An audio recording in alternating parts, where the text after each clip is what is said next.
बिशुनगंज। आगे आबे तेरी जलजवा गे जनुआ सदिया करबे करबोगे हाँ जानू आगे आबे तेरी जलजवा गे जनुआ सदिया करबे करबोगे आगे करबे करबोगे लगनिया में से दूरवा से मंगिया तोर हम भरबे करबोगे लगनिया में से दूरवा से मंगिया तोर हम भरबे करबोगे।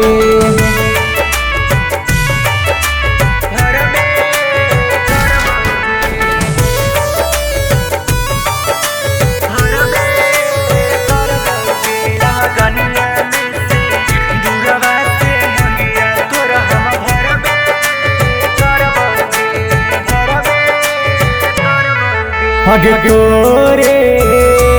हम बहनैबौ दुलहिनिया आगे के साथे दुनू पढ़ली हल ट्यूशनिया आगे छुप छुप के ढेर दिन कैली दुनू प्यार गे अब पापा मम्मी से न डरबै गे रानिया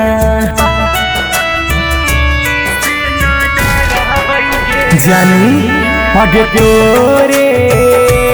हम बनैबौ दुलहिनिया आगे के साथे दुनू पढ़ली हल ट्यूशनिया आगे छुप छुप के ढेर दिन कैली दुनू प्यार गे अब पापा मम्मी से न डरबै गे रानिया गे कहमी जवन तू गे करे जवाऊ हम करबे करबोगे आगे करबे करबोगे आगे आबे तेरी जलजवा गे जनुआ सदिया करबे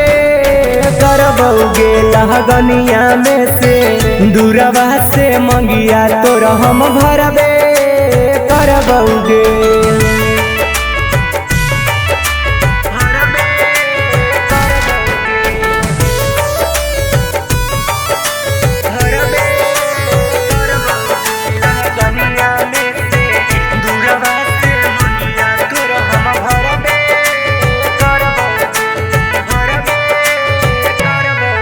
आगे गोपाल नहीं रहबौ अब दूर गे आगे बड़ी दिन दुनू रहली मजबूर गे आगे टेंशन माता